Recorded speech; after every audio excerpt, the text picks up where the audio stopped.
Hello mga kananay! Samahan niyo na po kami ngayong araw. Ngayong araw po pala ay araw ng libreng tuli dito sa aming barangay.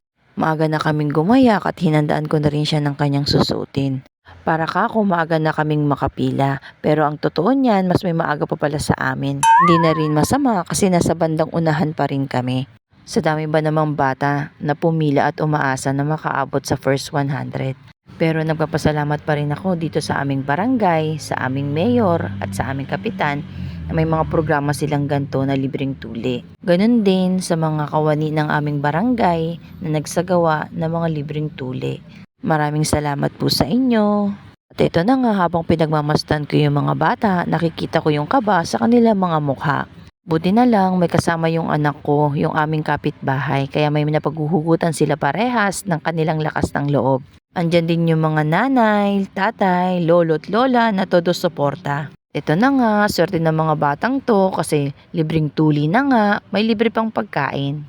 Yung anak ko dyan, nakukuha pang tumawa, patawa-tawa pa, pero mamaya titignan natin kung ano nang magiging kanyang itsura. Habang naghihintay dyan, buti na lang meron tayong kawani ng barangay na nagbibigay lakas ng loob sa kanila. Bukod sa nagbibigay ng lakas ng loob, sinasabi niya rin yung mga dapat gawin. Dapat maligo at linisin. Ganun din ang pag-inom ng mga gamot. Dumating din pala dyan yung mascot ng aming mayor para magbigay aliw at magtanggal ng kaba dun sa mga bata.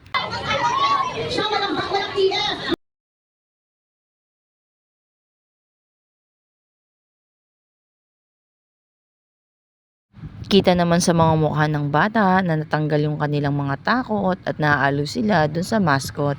At ito na nga mga kananay, may lumabas na isa na galing dun sa loob.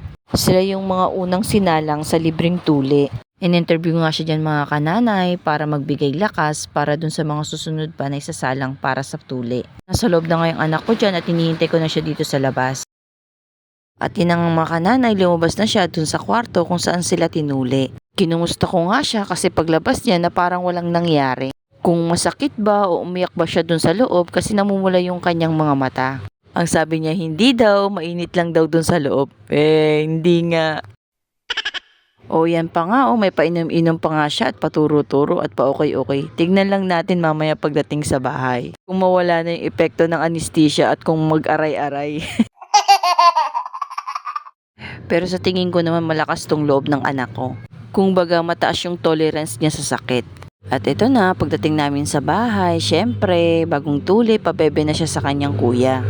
Sa mga gantong senaryo, natutuwa yung puso ko mga kananay kasi hindi man perpekto yung kanilang pagsasama bilang magkapatid. Andyan yung nag-aaway sila pero alam ko sa puso ng mga anak ko, nananaig pa rin yung pagmamahalan nilang dalawa. Andyan na nga't sinusubuan niya yung kapatid niya. Alam ko kasi dito sa panganay ko, alam kong ramdam niya yung sakit na nararamdaman ng kapatid niya. Kasi sa sitwasyon ng mga ganyan ay naranasan niya na. Good job kuya! O paano ba yan mga kananay, hanggang dito na lang. Sa susunod na ulit na video, salamat sa panonood. God bless!